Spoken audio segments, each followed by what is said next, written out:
நாமத்திற்கு மகிமை உண்டாவதாக. கடந்த நாள் முழுவதுமாக கனிமணி போல பாதுகாத்தார், சுகபலன் ஜீவன் தந்தார். அதற்காக கர்த்தருக்கு நன்றி சொல்கிறேன். போக்கில மருத்துவம் அவருடைய கிருபை கூட இருந்தது. அதற்காக கர்த்தருக்கு நன்றி சொல்கிறேன். பலவீனங்களை மாற்றினார். அதற்காக கர்த்தருக்கு நன்றி சொல்கிறேன். செய்திக்காக காத்திருக்கும் போது அடிகளுக்கு சில வசனங்கள் உணர்த்தப்பட்டது. அந்த வசனங்களை நாம் தியானித்து நம்முடைய ஆத்மாவிற்கு பிரயோஜனப்படுத்திக் கொள்வோமாக. பிலிப்பியர் 4வது அதிகாரம் 19வது வசனம். பிலிப்பியர் 4:19.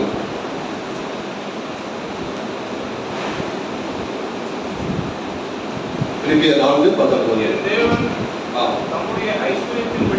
என் தேவன் தம்முடைய ஐஸ்வரியத்தின்படி உங்கள் குறைவை எல்லாம்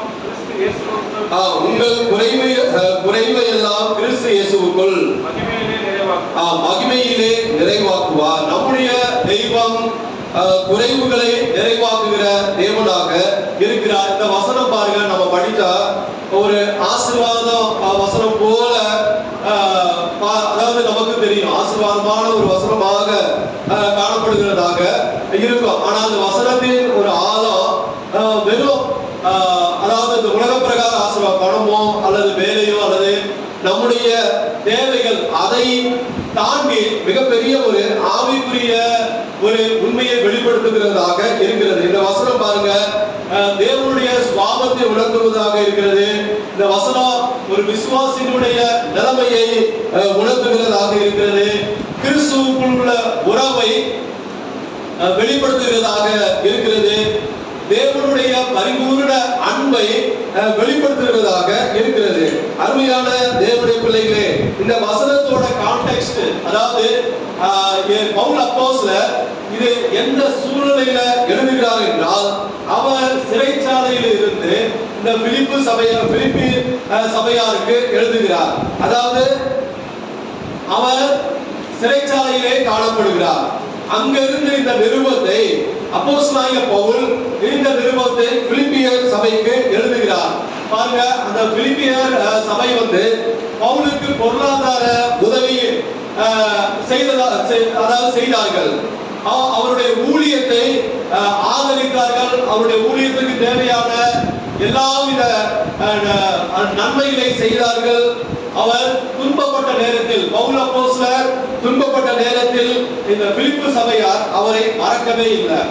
அருமையான தேவனுடைய பிள்ளைகளே, பாருங்க, இந்த வசனம் ஒரு ஆசீர்வாதமான வாக்குத்தத்த வசனம் மாத்திரம் அல்ல.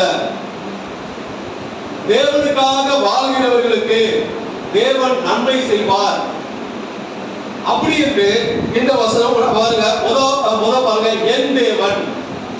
அருமையான தேவனுடைய பிள்ளைகளே, அதாவது அவர் ஒரு தேவன் இருக்கிறார் அப்படி என்று சொல்லல, என் தேவன். இப்ப நாம சொல்றோம் பாத்தீங்களா, என்னுடைய அம்மா, என்னுடைய அப்பா அப்படின்னா என்ன, ரொம்ப க்ளோஸ், அதாவது ரத்த சம்பந்தப்பட்ட ஒரு உறவாக இருக்கிறது. மற்றவங்கள சித்தப்பான்னு சொல்லுவோம், அல்லது பெரியப்பான்னு சொல்லுவோம், அல்லது மாமான்னு சொல்லுவோம். ஆனால் நம்முடைய வீட்டார் பாருங்க, என்னோட தம்பி, இல்ல என்னுடைய அக்கா, அல்லது என்னுடைய அம்மா, என்னுடைய அப்பா, இவங்களதான் இப்படி சொல்லுவாங்க. மற்ற எல்லாத்தையும் அது போலதான் என் பவுல் ஒரு தேவன் என்று குறிப்பிடல. அதாவது என் தேவன் என்று இந்த இடத்துல ஒரு தனிப்பட்ட உறவை குறிக்கிறதாக, தேவனுக்கும் பவுலுக்கும் உள்ள ஒரு தனிப்பட்ட உறவு. அதனால தான் பவுல் சொல்கிறார் என் தேவன். நம்முடைய தேவன் அதாவது தொலைவில் ரொம்ப தூரத்துல இருக்கிற ஒரு ஆள் கிடையாது, அல்லது நமக்கு தொடர்பில்லாத ஒரு மனிதரும் அல்ல. நம்ம ஜெபம் பண்ணினால் நமக்கு ஒரு தொடர்பில்லாத ஒரு மனிதர் கிடையாது. நம்மை அறிந்த ஒரு தேவனாக இருக்கிறார், நம்மை அறிந்த ஒரு தகப்பனாக இருக்கிறார். அருமையான தேவனுடைய பிள்ளைகளே, பாருங்க, நாம் அழும்போது அதையே அறிகிற தேவனாக இருக்கிறார். நம்ம கஷ்டத்துல சில வேளைகளை அழுகுவோம். சமாதானம் இல்லாத நேரத்துல ரூம்ல கதவை சாத்திட்டு நம்ம அழுது ஜெபம் பண்ணுவோம். அப்பொழுது நம்முடைய அழுகையை காண்கிற தேவனாக இருக்கிறார். நம்முடைய குறைவுகளை நிறைவாக்குகிற தேவனாக இருக்கிறார். நம்மிடத்தில் அநேக குறைவுகள் காணப்படலாம், அவை எல்லாவற்றையும் நிறைவாக்குகிற, நம்முடைய உள்ளத்துல காணப்படுகிற கண்ணீரை புரிந்து கொண்டு அதற்கு ஏற்ப சொல்யூஷன், அதாவது அதற்கு ஏற்ப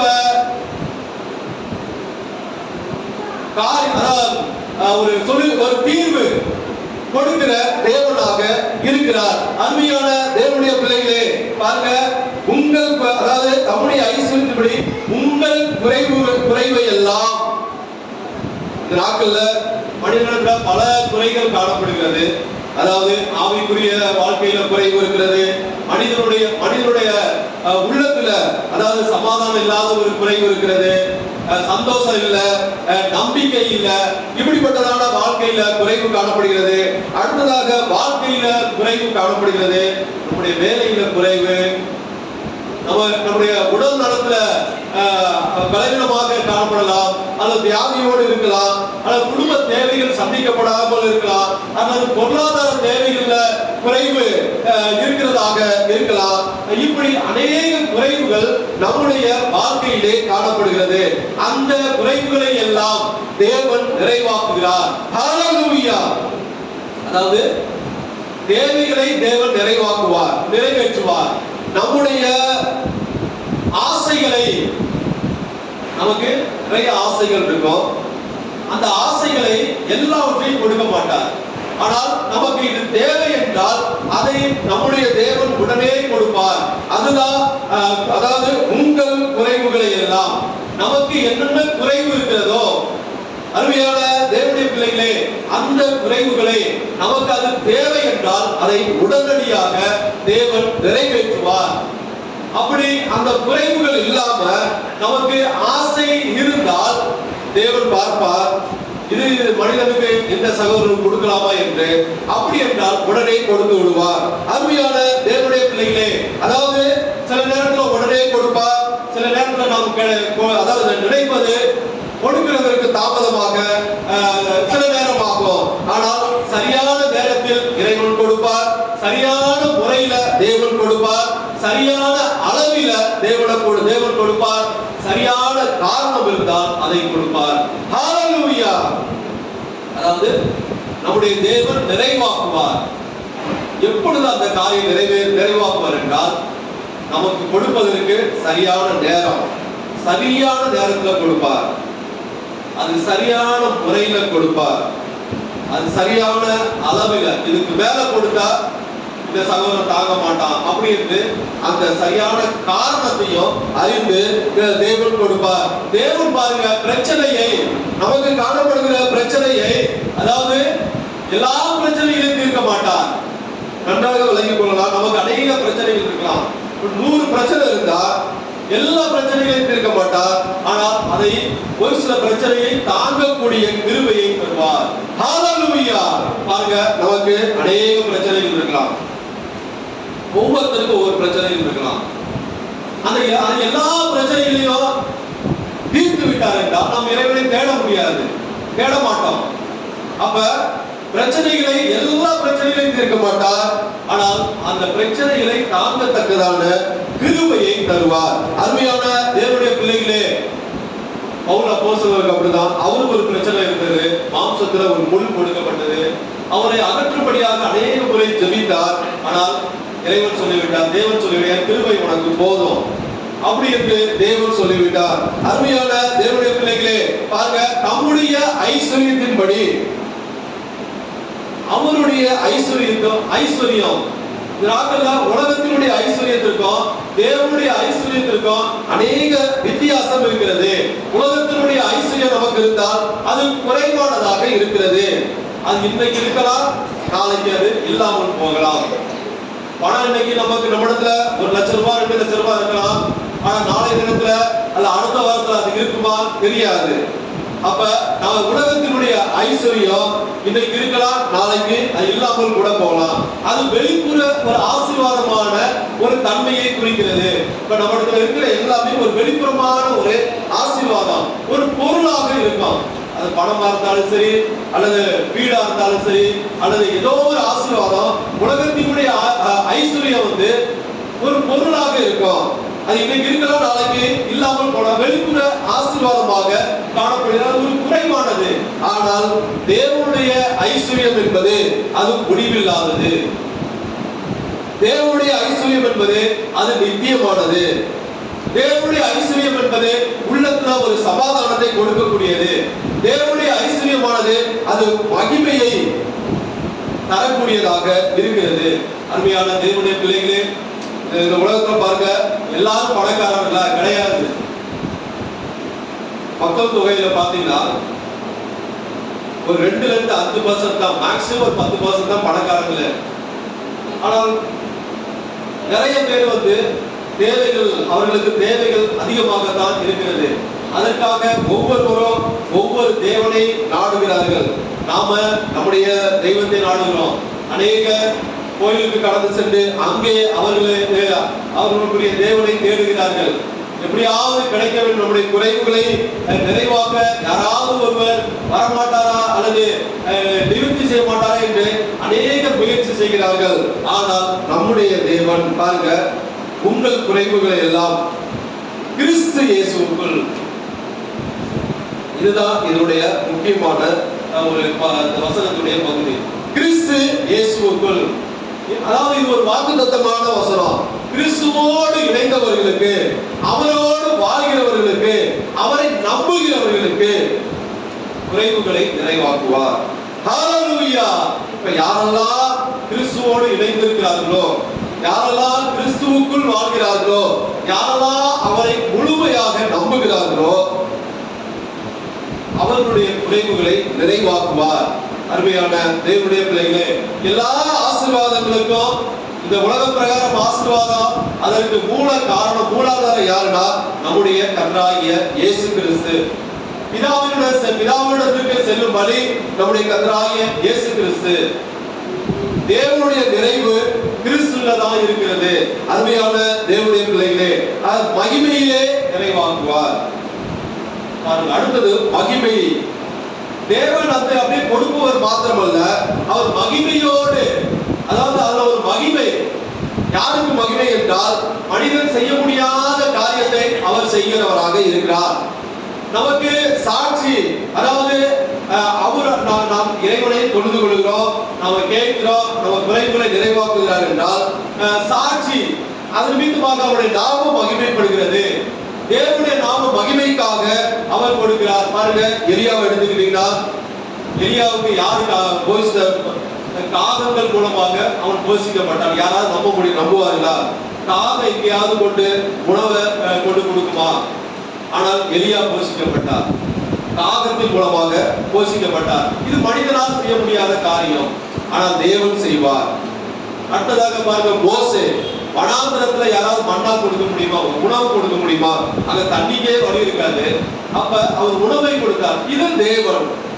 மனிதனால் செய்ய முடியாததை தேவன் செய்வார். அருமையான தேவனுடைய பிள்ளைகளே, இந்த நாட்கள்ல பாருங்க, நம்முடைய தெய்வம் குறைவுகளை நிறைவாக்குகிற தெய்வம். குறைவோடு கூட இறைவனை பின்பற்ற ஒருபோதும் கூடாது. லூக்கா 18:22. லூக்கா 18:22. இயேசு அதை கேட்டு, இன்னும் உன்னிடத்தில் ஒரு குறைவு உண்டு, உனக்கு உண்டானவைகளை எல்லாம் விற்று தரித்திற்கு கொடு, அப்பொழுது பரலோகத்திலே உனக்கு பொக்கிஷம் உண்டாயிருக்கும், பின்பு என்னை பின்பற்றுவாய். பாருங்க, இயேசு அதை கேட்டு, இன்னும் உன்னிடத்தில் ஒரு குறைவு. பாருங்க, அவரிடத்துல நிறைய குறைவு இருக்கிறது என்று இயேசுவானவர் சொல்லல. ஒரே ஒரு குறைவு உண்டு. அருமையான தேவனுடைய பிள்ளைகளே, அதாவது இறைவனோடு குறைவோடு கூட இறைவனை நாம பின்பற்றக்கூடாது. பரலோகத்தில் நமக்கு பொக்கிஷம் உண்டாக வேண்டும் என்றால் ஒரு குறைவும் இல்லாமல் தேவனுடைய பார்வையில காணப்பட வேண்டும். ஒரு குறைவும். பாருங்க, இந்த வசனத்தை நீங்க மறுபடியும் பாருங்க. இயேசு அதை கேட்டு, இன்னும் ஒரு இடத்தில் ஒரு குறைவு. அப்ப தேவன் எதிர்பார்க்கிறார் நம்மிடத்துல ஒரு குறைவு கூட இருக்கக்கூடாது என்று.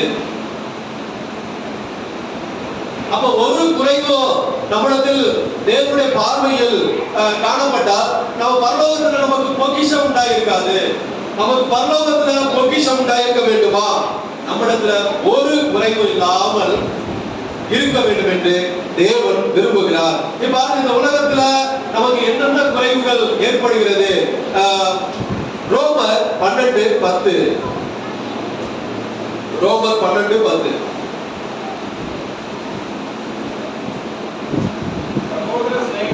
ஒருவர் மேல் ஒருவர் பட்சமாயிருக்கும், கனம் பண்ணுகிறது சகோதர சிநேகத்திலே ஒருவர் மேல் ஒருவர் பட்சமாயிருங்கள், கனம் பண்ணுகிறதிலே ஒருவருக்கு ஒருவர் முந்திக் கொள்ளுங்கள். பாருங்க, மற்றவர்களை கனம் பண்ணுவதில் நம்மிடத்துல குறைவு காணப்படுகிறது. அருமையான தேவனுடைய பிள்ளைகளே, அதை இந்த நாட்கள்ல நாம மாற்றிக்கொள்ள வேண்டும்.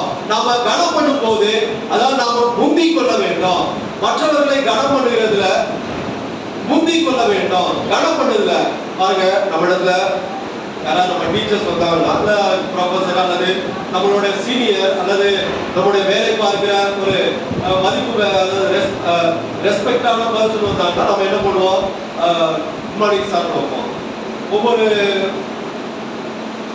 ஸ்கூல்ல எல்லாம் பார்த்தா பிரின்சிபல்லாம் பார்த்தா சார் அப்படின்ட்டு வணக்கம் வச்சுட்டு போவாங்க. அப்ப கனம் பண்ணுகிறதுல மற்றவர்களை கனம் பண்ணும் போது எதற்காக என்றால் நாம அவர் மீது ஒரு மரியாதை வைக்கிறது.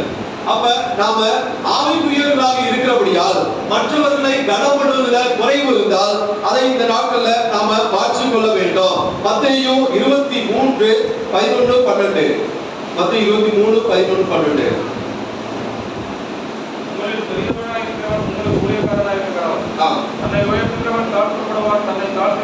தன்னை உயர்த்துகிறவன் தாழ்த்தப்படுவான், தன்னை தாழ்த்துகிறவன் உயர்த்தப்படுவான். அருமையான தேவனுடைய பிள்ளைகளே, தன்னை தாழ்த்தும் போது பாருங்க, மற்றவர்களை பாருங்க உயர்த்துகிற, அதாவது தன்னை தாழ்த்துகிறவன் உயர்த்தப்படுவான். அப்ப நாம போய் மற்றவர்களை கனம் பண்ணும் போது அந்த இடத்துல தாழ்த்து அவன் நம்ம என்ன நான் என்ன அவருக்கு முன்னாடி நான் அவனோட பெரிய ஆளு அப்படி அல்ல. நான் ஒரு பார்த்தனா நம்ம மற்றவர்களை கனம் பண்ணும் போது பாருங்க நம்மை தாழ்த்துகிறோம், தாழ்த்தி கனம் பண்ண முந்திக் கொள்வர்களாக இருக்கிறோம். அருமையான தேவனுடைய பிள்ளைகளே, அதாவது தன்னை தாழ்த்தும் போது மற்றவர்களை கனம் பண்ண கூடிய ஒரு எண்ணம் வரும். நம்முடைய குணாதிசயத்துல நம்மை தாழ்த்தும் போது மற்றவர்களை கனம் பண்ணக்கூடிய ஒரு எண்ணம் நமக்குள்ளாக வரும். அருமையான தேவனுடைய பிள்ளைகளை, அடுத்ததாக பாருங்க லூக்கா 22:35. லூக்கா 22:35. நான் உங்களை பண்பையும் சாமான்மையும் பாதரட்சியும் இல்லாமல் அனுப்பின போது ஏதாவது உங்களுக்கு குறைவாயிருந்ததா என்றார். அவர்கள் ஒன்றும் குறைவாயிருந்ததே என்றார். அடுத்ததாக பாருங்க, இந்த நாட்கள்ல நம்மிடத்துல பண குறைவு அதிகமாக காணப்படுகிறது. அதாவது அநேக பொருளாதார குறைவு, பொருளாதாரத்துல குறைவு, இது எல்லாருக்கும் உள்ள பிரச்சனை. இந்த நாட்கள்ல எல்லாருக்கும் உள்ள பிரச்சனை பொருளாதாரத்துல குறைவு. நம்மிடத்துல பண தேவைகள் அதிகமாக இருக்கிறது, ஆனால் நம்மிடத்துல இருக்கிறது ரொம்ப குறைவாக இருக்கிறது. அதனால இந்த பண குறைவு இந்த நாட்கள்ல காணப்படுகிறது. ஆனால் நம்மிடத்துல பண ஆசை இல்லாதவர்கள், அதாவது இன்னும் பணம் அப்படி என்று நாம அந்த நோக்கத்துல நாம ஓடும் போது அப்பொழுது நம்ம எவ்வளவுதான் சம்பாதிச்சாலும் அது நமக்கு குறைவாகத்தான் தோன்றும். அருமையான தேவனுடைய பிள்ளைகளே, பணக்குறைவு இருக்கிறது, பொருளாதார குறைவு இந்த உலகத்துல இருக்கிறது. ஆனால் அந்த பொருளாதாரத்தின் நிமித்தமாக நாம ஓடிக்கொண்டிருந்தால் நாம சம்பாதிப்பது எல்லாமே நமக்கு குறைவாகத்தான் தோன்றும். நம்மிடத்துல இன்னைக்கு 2 லட்சம் 3 லட்சம் இருந்தா கூட பத்தாது. அதாவது ஏற்கனவே சொல்லியிருக்காங்க, 20,000 சம்பாதிக்கிறப்ப அதுக்குள்ளாக குடும்பம் நடத்துவாங்க. 50,000 சம்பாதிப்ப இன்னும் கொஞ்சம் இருந்தா, இன்னும் கொஞ்சம் சேலரி இருந்தா நல்லா இருக்கும்.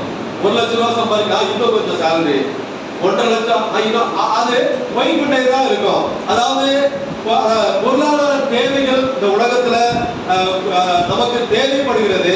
பண குறைவு நம்மிடத்துல அது குறைவாகத்தான் இருக்கிறது வாழ்க்கை நடத்துவதற்கு.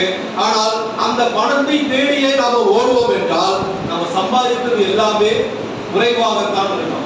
நமக்கு அது போதுமே, நமக்கு அது பத்தாது, இன்னும் சம்பாதிக்கணும் அப்படி என்றுதான் தோன்றும். அருமையான தேவனுடைய பிள்ளைகளே, அடுத்ததாக பாருங்க 1 தெசலோனிக்கர் 3:10. 1 தெசலோனிக்கர் 3:10. உங்கள் முகத்தை கண்டு உங்கள் விசுவாசத்தின் குறைகளை நிறைவாக்கும் பொழுது இரவும் பகலும் மிகவும் வேண்டிக் கொள்கிறேன். பாருங்க, உங்கள் விசுவாசத்தின் குறைவுகளை நிறைவாக்கும் பொருட்டு. அடுத்ததாக பார்க்க நம்மிடத்துல என்ன குறைவு காணப்படுகிறால் விசுவாசத்துல குறைவு. நம்முடைய வாழ்க்கையில விசுவாச குறைவு ஏற்படாமல் நாம காத்துக்கொள்ள வேண்டும். விசுவாசத்துல குறைவு.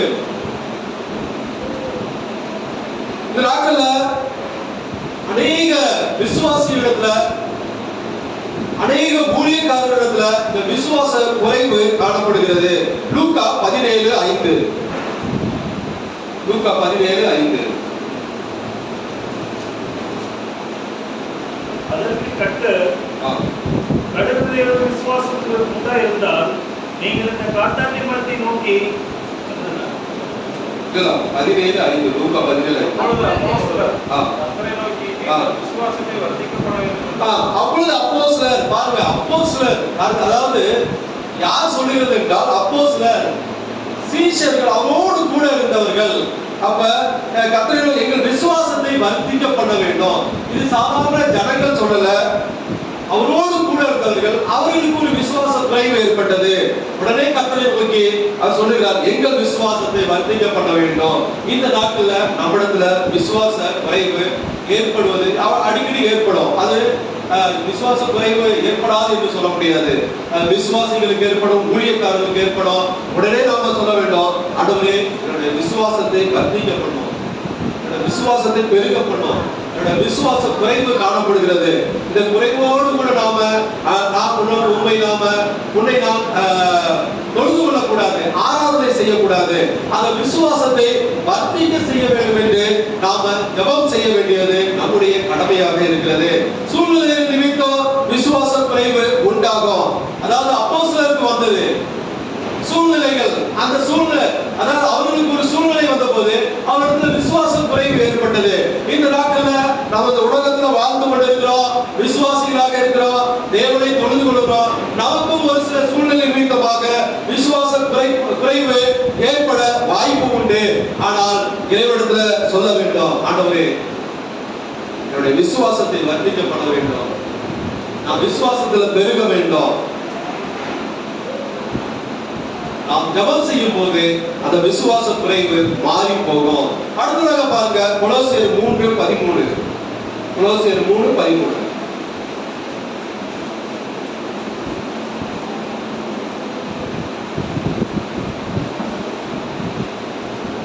கொலோசியர் 3:13.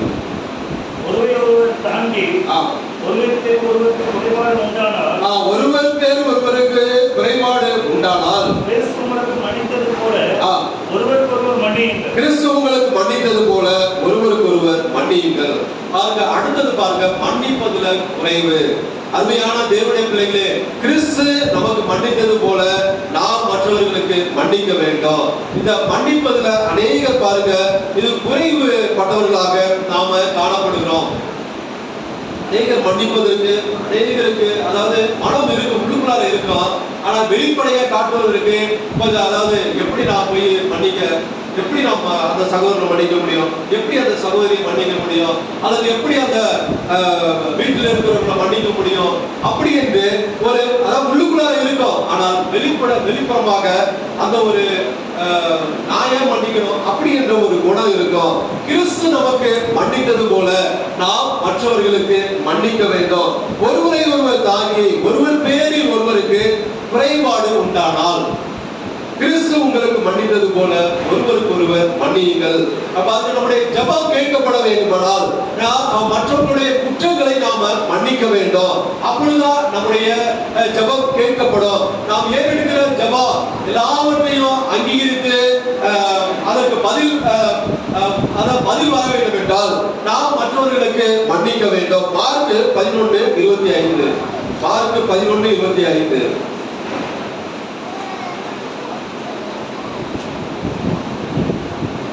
மார்க் 11:25.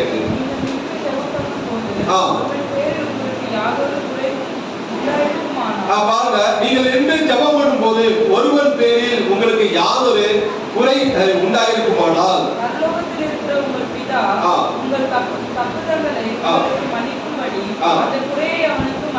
அந்த குறையை அவனுக்கு, அதாவது இதுல என்ன விளங்குது என்றால் நாம அநேக பாவம் செய்திருப்போம். சில வேளைகளில் தெரியாதனமாக அல்லது துணிகரமான பாவம் செய்திருப்போம். அந்த பாவத்தை போய் தேவனுடைய சன்னிதானத்துல அறிக்கை செய்யும் போது நாம் அறிக்கை செய்கிறோம். அப்ப தேவன் நமக்கு அந்த பாவங்களை மன்னிப்பாரு. அதாவது மன்னிக்க வேண்டுமானால் நாம மற்றவர்களுடைய பாவங்களை, நமக்கு விரோதமாக அநேகர் பாவம் செய்திருப்பார்கள், அதாவது குற்றம் செய்திருப்பார்கள், நமக்கு விரோதமாக அநேகர் பேசியிருப்பார்கள்.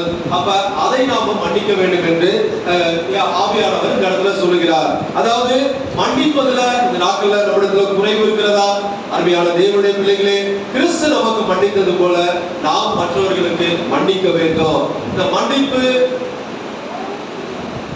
இது ஒரு பெரிய ஒரு அதாவது இது பெரிய ஒரு ரகசியமாக இருக்கிறது. நம்முடைய காணிக்கை, நாம் செலுத்துகிற காணிக்கை அங்கீகரிக்கப்பட வேண்டுமானால் அதற்கு கூட நாம மற்றவர்களை மன்னிக்க. மத்தேயு 5 பாருங்க, மத்தேயு 5:23, 24. மத்தேயு 5:23, 24. செலுத்த வந்து பேரில் சகோதரனுக்கு குறை உண்டென்று நினைவு கூர்வாயாக. பாருங்க, உன் பேரில் உன் சகோதரனுக்கு குறை உண்டென்று அங்கே நினைவு கூர்வாயாகில். அங்கேதானே பலிபீடத்தின் முன் உன் காணிக்கையை வைத்துவிட்டு போய் முன்பு உன் சகோதரனுடைய ஒப்புரவாகி பின்பு வந்து உன் காணிக்கையை செலுத்த. பாருங்க, அதாவது நீ பலிபீடத்தில் உன் காணிக்கையை செலுத்த வந்து உன் பேரில் உன் சகோதரனுக்கு குறை உண்டென்று அங்கே நினைவு கூர்வாயாகில். அருமையான தேவனுடைய பிள்ளைகளே, நம்முடைய ஜெபம் கேட்கப்பட வேண்டுமானால் நாம் மற்றவர்களுக்கு மன்னிக்கப்பட வேண்டும். நம்முடைய காணிக்கை அங்கீகரிக்கப்பட வேண்டுமானால் நாம மற்றவர்களை மன்னிக்க வேண்டும். அப்படி நாம் மன்னிக்கும் போது, அதாவது மன்னிப்பதுல நம்மிடத்துல இந்த நாட்கள்ல குறைவு இருந்தால் கிறிஸ்து நமக்கு மன்னித்தது போல நாம் மற்றவர்களுக்கு மன்னிக்க வேண்டும் என்ற ஒரு குணத்தை, ஒரு சுபாவத்தை இந்த நாட்கள்ல கிறிஸ்து நமக்கு கொடுக்க வேண்டும். அருமையான தேவனுடைய பிள்ளைகளே, அடுத்ததாக பாருங்க, வெளிப்படுத்தல் 2:4. வெளிப்படுத்தல் 2:4.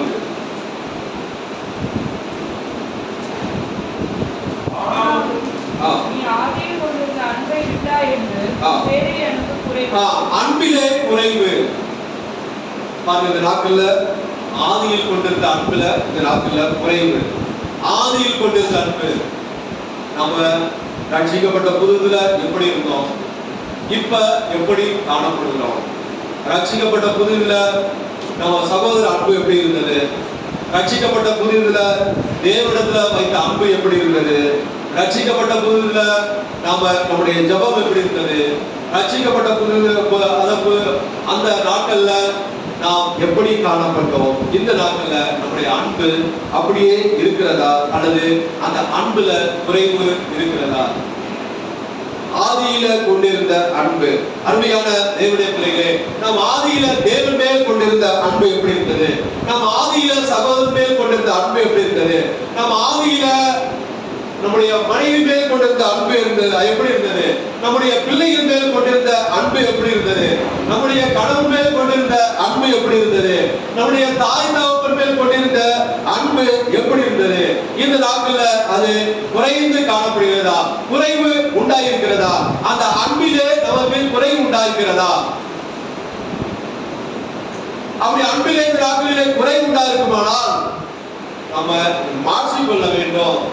ஆதியில் கொண்டிருந்த அன்பை விட்டாய் என்று தேவன் மிகவும் வருத்தப்பட்டு சொல்லுகிறதாக இந்த இடத்துல காணப்படுகிறது. அருமையான தேவனுடைய பிள்ளைகளே, கலாத்தியர் 4 பாருங்க, கலாத்தியர் 4:13-15. கலாத்தியர் 4.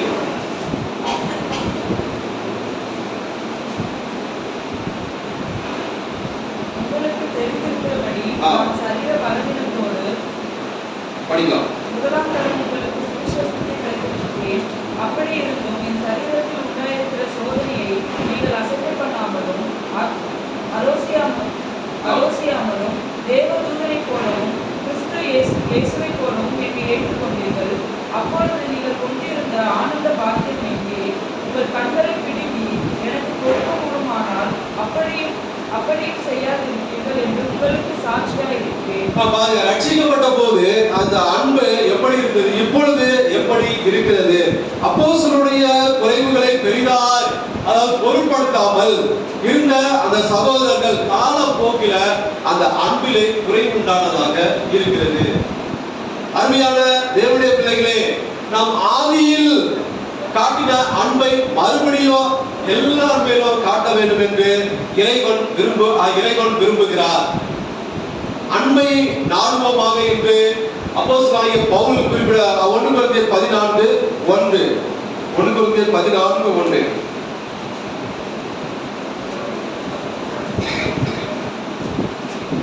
1 கொரிந்தியர் 14:1 அன்பை நாடுகள் போதும். அன்பை நாடுங்கள். பாருங்க, ஆதி அன்பை நாம இந்த நாட்கள்ல புதுப்பிக்க வேண்டும்.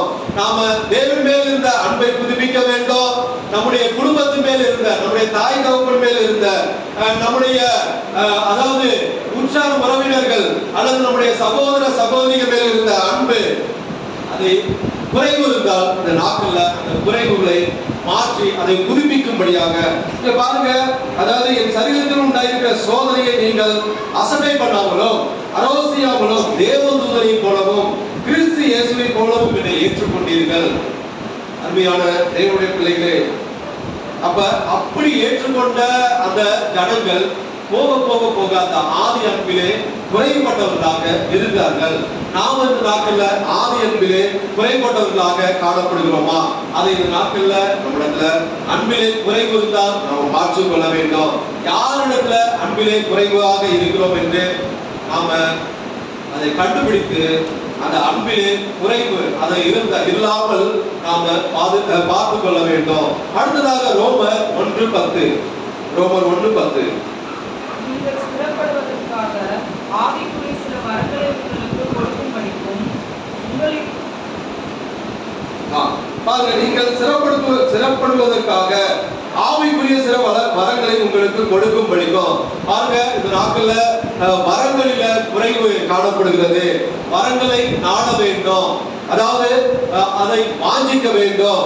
ஆவியில சிறப்படும்படியாக எதற்காக வரங்களை நாட வேண்டும் என்றால் ஆவியில் சிறப்படும்படியாக. இந்த நாட்கள்ல நாம் அநேகர் ஆவியில குன்றி காணப்படுகிறோம். ஏதோ ஒரு காரியம் நம்மை அழுத்துகிறதாக இருக்கிறது. ஏதோ ஒன்று நம்முடைய ஆவிக்குரிய வாழ்க்கையில அதாவது முன்னேற முடியாதபடிக்கு அந்த வரங்களில குறைவு ஏற்படுவது நிமித்தமாக ஆவியில சிறப்பட முடியாதபடிக்கு இந்த நாட்கள்ல அப்படியே தத்தளித்துக் கொண்டிருக்கிறோம்.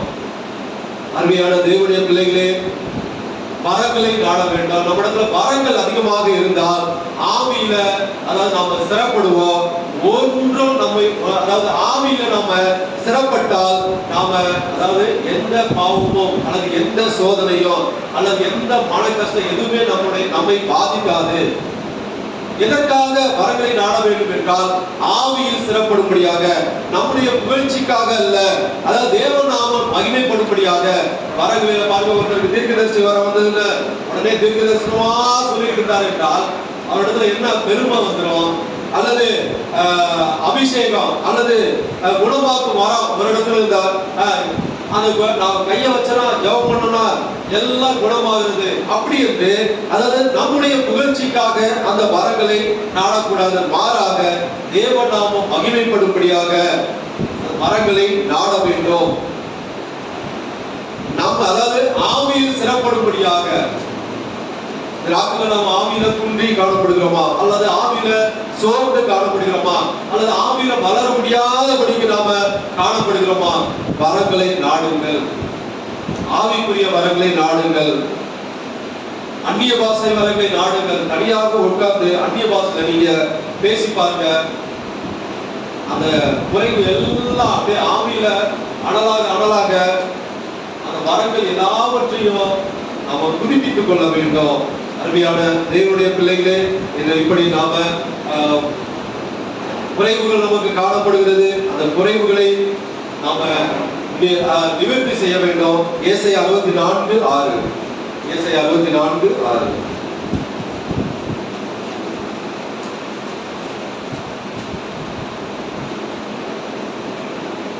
ஏசாயா 64:6 படிக்கலாம். நாங்கள் அனைவரும் தீட்டாளர்கள் போல இருக்கிறோம். எங்களுடைய நீதிகள் எல்லாம் அழுக்கான